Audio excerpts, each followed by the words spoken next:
Hello, everyone. Welcome to Monday, May 18th, the Day Weather Podcast. Today, we'll be talking about the very warm weather here to start the week. Temperatures are going to be able to make the 70s and 80s.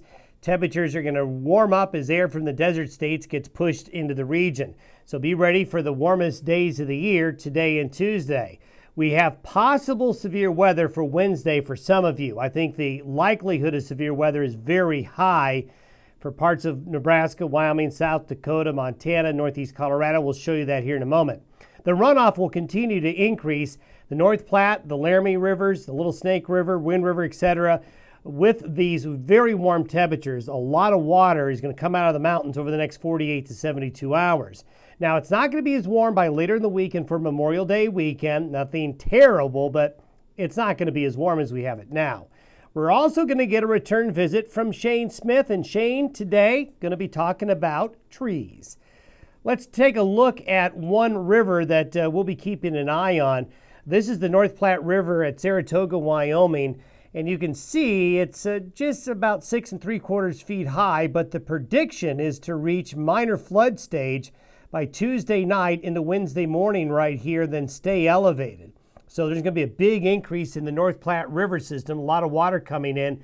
The same could be said for the Laramie River. The Laramie River at Laramie could be near that minor flood stage as well by mid to late in the week. This is why. Here's the upper level pattern with the jet stream riding along like this. There's that big low off the Pacific Northwest coast, pumping in that warm desert air right into the high plains and Rockies. The Midwest will be plagued by this upper level low that's going to kind of meander for a few days. This area here will be cool and wet with shower and thunderstorm activity. Then wet weather for central and northern California, the Pacific Northwest with that low coming on in. So the best weather in the country is actually, well, where we live for the next couple of days. This is the precipitation forecast through Thursday afternoon. Notice a couple of things. Notice all the wetness here west of the divide across the Pacific Northwest into Idaho and even Nevada, getting into western Wyoming and the Wasatch Front of Utah. But the middle here, there's really not much going on for the next 2 to 3 days, but you get just on the other side of the divide, this area right here, folks, this is the area we've got to watch because that southwest wind bringing that warm desert air in, heating us up, is going to interact with the upper level colder air coming in with this trough by later in the week. It's a setup that is likely going to produce severe weather. Temperatures, these are our forecasted high temperatures today. You can see all the 70s, you can see all the 80s, getting up to near 90 across portions of the Bighorn Basin and northwestern areas of Wyoming. So a nice warm start to the week. Now here's the area of severe weather. You see this yellow strip, but also this darker green strip. Far eastern Wyoming, extreme northeastern Colorado, this area here is going to be a hotbed for some big, severe thunderstorms Wednesday afternoon and evening. We're talking wind, we're talking hail, we're talking possibly some tornado activity. So we'll keep an eye on this as it's going to be a big weather maker midweek in this region. You can see, though, that along and west of the divide, well, there's really just dry air here and really not a lot going on, at least for now. By the middle of the week, this is that low coming in off the west coast, and this is for Wednesday afternoon. So that setup for severe weather right there is going to be partly due to this upper level low coming on in. By the weekend, that upper level low is still just kind of meandering over the northern and central Rockies. So what this means is Memorial Day weekend is going to be a little cooler. Memorial Day weekend is going to bring some showers and thunderstorms back to the forecast, especially for Montana, Wyoming, the Dakotas, parts of western Nebraska, to a lesser extent, Colorado. 10 days out, look at this ridge of high pressure that is going to be in here right at the end of May. If this develops and we've got warm air, a big tongue of warm air coming up out of the desert states again. So what this means is warm to start this week, cooler mid to late this week and over the weekend. By the middle of next week, another big warm-up coming as we leave May and head into early June. Let's now hear from Shane Smith. Our next segment from Shane, we're going to be talking about a great time to plant trees, which is right now, springtime. First of all, I encourage everybody to think about planting trees, and spring's a great time to do it. And so one of the things I tell people, at least as far as a site, is I tell folks to avoid planting evergreens on the south side of the home because they block the winter sun. And winter sun is nice in a home, and it actually can warm up a room and brighten your spirits. And you don't need a big gloomy shade tree in the dead of winter to stare out at. You want the sun coming in. So it's free solar energy. So instead, I tell folks to plant evergreens to the south side of the home, or I'm sorry, to the north side of the home, and northwest is even good because that usually blocks a lot of the winter winds, and it's not blocking the this winter heat. It also blocks some of the summer heat if you plant on the northwest side of your home with evergreens. So that's a good site for that. Where the deciduous trees, I think, are better on the south side and east side of your home.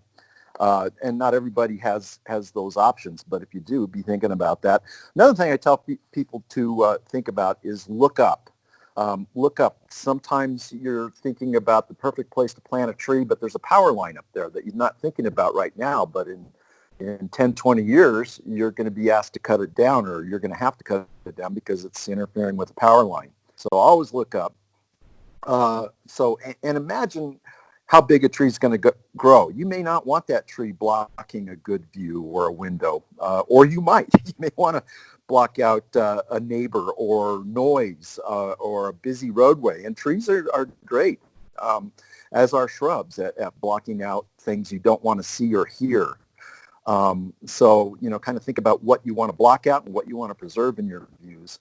Always select hardy trees for your area. You might check with your local extension agents or botanic gardens, see what they're recommending. I tell folks, especially in the colder areas, like Cheyenne and higher altitude areas, beware of what the big box stores are selling in the way of trees, because quite often they are selling trees that are not hardy for your area. They just say everybody gets this one tree all across America at this one big box store, and too bad. and I used to just almost cry seeing people walking out of some of these big hardware stores that have big nursery departments, walking out, for instance, in Cheyenne, arborvitae. It looks like a beautiful juniper, but it doesn't survive in Cheyenne very well at all. And I would regularly talk people as they're checking it out in the checkout line, don't buy that tree. You don't want it. Even though they're selling it, doesn't mean it's going to grow there. Check. It's hard to tell everybody what tree does good where. So do a little research and look things up, and check your local county extension agency and see what they're talking about. I tell people also, save your money. You don't have to buy the largest trees. You buy a real expensive 3-inch caliper tree, that means 3 inches across at the trunk level, versus 1 inch. In about 4 or 5 years, you're not going to see much of a difference in growth. You're not really gaining that much, and you are spending a lot more money. So, and the bigger the tree, the more stress they go under during the transplant, where a smaller tree adapts a lot quicker and gets up and going.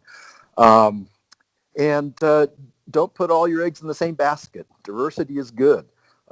We regularly see, we're seeing this right now, the ash borer is wiping out ash trees all across America, and we're seeing it on the Front Range of Colorado. And so, if you planted all ashes in your yard, it would be awful to see your whole tree canopy disappear on you. And we saw that with Dutch elm disease many years ago. So diversity is good. It protects it from the pests. And mix it up. I think, especially if you're dealing with a new landscape, new home, mix up a fast-growing trees with slower, longer-lived growing trees. So, you might want one cottonwood or an elm or something like that, along with an oak or a linden or something that's going to grow a little slower, so that you have a little bit of shade in your lifetime, or you don't have to get real old and gray to enjoy a tree, but then you got some of the more sturdy, longer-lived trees coming up alongside them. Also, I tell folks, it's always fun to plant fruit trees.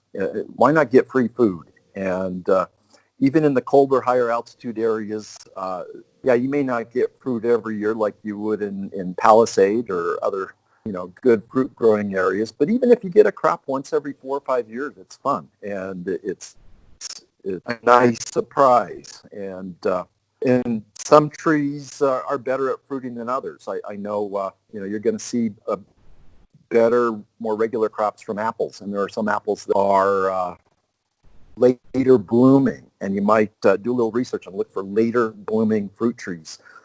There's a peach tree called Contender and another one called Reliance.